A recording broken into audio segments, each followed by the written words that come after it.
That's right, Jonathan. Members of the international community have threatened to take action against anyone standing in the way of bringing peace to South Sudan. The declaration was made at a revitalization forum on the war-torn country currently underway in Addis Ababa. Here's CGTN's Girum Chala. East African regional body IGAD, the African Union and the international community at large have urged rival South Sudanese parties to put their differences aside. Representatives of President Salva Kiir's government, the opposition and other stakeholders are meeting here in Addis Ababa. Delegates say the interests of the people of South Sudan need to be prioritized. And the only way to stop the war is if a deal is agreed at this IGAD-led revitalization forum. Over the past few days, negotiations have focused on restoring a permanent ceasefire, fully implementing the peace deal signed in 2015, and coming up with a timeline for holding democratic elections. All parties present here are optimistic it is possible to stabilize South Sudan. And they have warned that action will be taken against those who stand in the way of these peace efforts. Girum, Chala, CGTN, Addis Ababa, Ethiopia. And to discuss more about the developments in South Sudan, I'm joined by analyst Michael Arunga. Michael, thank you for joining us. What do you think about this latest initiative for South Sudan in Addis Ababa?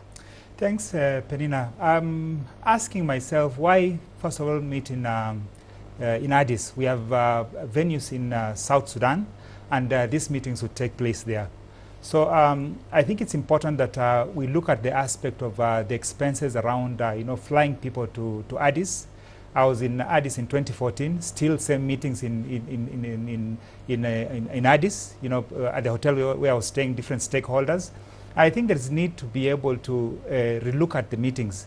There are too many and nothing coming out. I think it's important to be able to look through and ensure that the different warring factions, sign agreements that are respected, and the confusion comes to a stop. Meetings against the backdrop of people dying, women suffering, children suffering. I think there's a need for a different approach in terms of sorting out the challenges against the backdrop of what is taking place. I think you basically just summarized the situation. Too many meetings, nothing concrete coming out of that. So how practical is it to implement resolutions of this revitalization forum, or is it just another talking shop?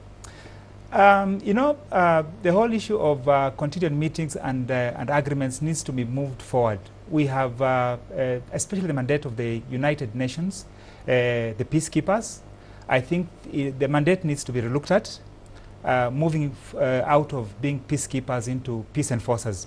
Because under the nose of the UN, we have lots of people being killed, thousands, against the backdrop of suffering. I think everybody agrees that this needs to come to an end. And the mandate needs to be looked at again. And the whole issue of suffering across the board, we have humanitarian agencies that need to access to reach those who are suffering, but this is not so. And meetings against meetings out of the backyard of what is happening, I think there is need to be able to get past this and look at different approaches that will be able to bring this to an end. And speaking of a different approach, what should be the key focus areas? I think, as I've mentioned before, the whole issue of peace. Peace is very, very critical, because without peace, nothing else can survive. Because we've had 4 million people displaced within 4 years. That's a huge number, and many, many more people actually killed. But then every other time, the aspect of people meeting, outside the nation, agreements drawn, and they have not been respected. This is not the first time that meetings are happening in Addis. There's a big, I think, critical need to be able to relook at the outcomes of these meetings and ensure that we have different approaches that brings this to an end. Because we've had heads of state go over, join this meeting, sign a lot of fanfare around, resolutions, and then nothing forthcoming. This should stop. I think this is morally wrong against the backdrop of the suffering that is being beamed around the world. Right. And as the continent really looks forward to having something concrete out of these negotiations in Addis Ababa, what role can the international community play to make this a reality? As I've shared, especially relooking at the mandate of the United Nations, and they talk about peacekeeping. I think we need to move away from peacekeeping to peace enforcers. so that if there are atrocities, they need to be enforced. And those that violate, I think the international laws are clear.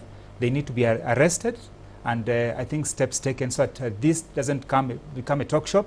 We have resolutions again, and we go back to, back to square zero, which I think is where we're heading to.